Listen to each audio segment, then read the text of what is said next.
Hey everybody, today I'd like to introduce you to a unique cooking utensil in case you don't already know about it. It's called an Abelskiver Pan. This is an Abelskiver Pan. I'm sure a lot of y'all have probably seen one in an antique store or in a cooking supply store or maybe even Walmart periodically. They come in all sorts of configurations. I've seen them in cast aluminum.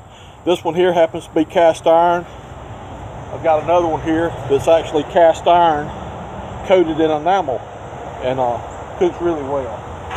But a lot of people have seen this, and their first thinking about this pan is it's for baking eggs or something to that effect. You know, they've always a true Abelskiver pan always has 7 divots in it. Sometimes they may be a little bit bigger, sometimes a little bit smaller, but this is about the standard size. It's about 1 3/4, 2 inches across, and about 1 inch, 1 1/4 deep. And there's, like I said, there's always 7 of them in the configuration. 1 in the middle, 6 surrounding. You can look on things on the internet like Pinterest, and they do have pictures of people actually cooking eggs or baking eggs in an Abelskiver pan. You break 1 egg into each one of these little segments. I've seen brownies baked in them before. Cookies. Make some neat things. But the original purpose of this was making Abelskivers.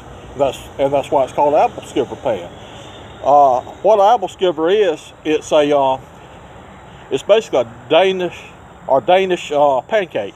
It's very similar to pancake batter, or even funnel cake batter, or elephant ear batter. You fluffy or run your batters like that. It's just a way of making it.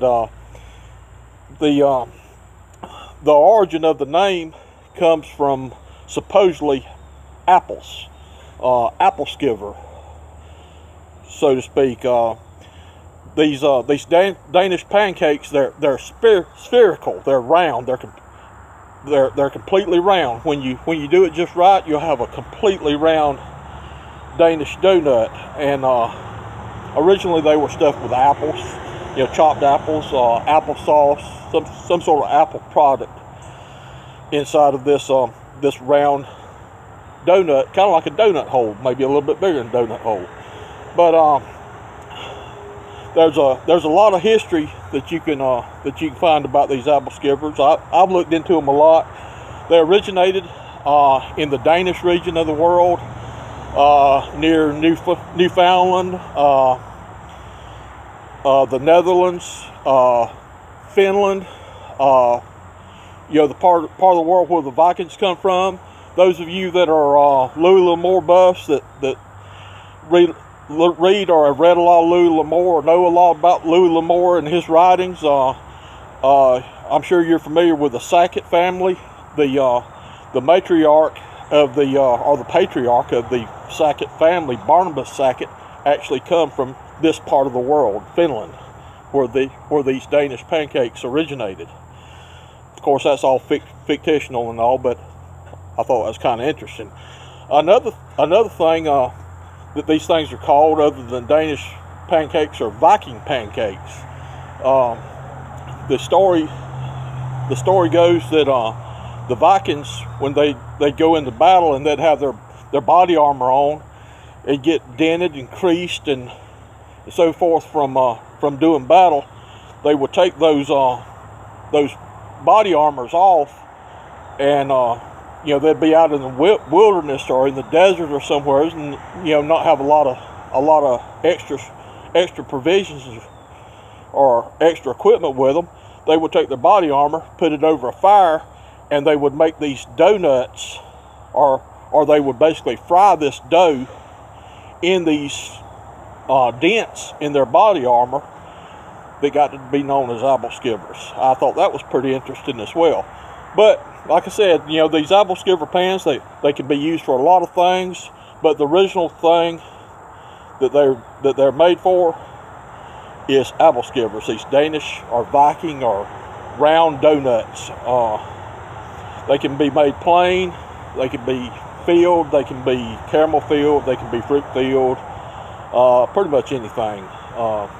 And there's a special technique and a special way of making these Abelskivers where they're totally, perfectly spherical, round. That's the word. But there's a word for it, but it means round, perfectly round. You can look on the internet. There's some instructions on there. Some of them says flip it all the way. You don't end up with a round, spherical Abelskiver when you do that. There's a certain technique of doing that, and on the next video, I'm gonna demonstrate, show y'all how to make Abelskivers, and we're actually gonna do it outside. Like I said, I've got this one, which is all cast iron. I think I've got another one or two that's completely cast iron. This is a real nice one. I really like this one. It's cast iron, but it's enamel coated, and really non-stick. It's real easy to use, and it's actually a dream to use. Real easy to clean up, so forth. But next video, we'll be making Abelskivers.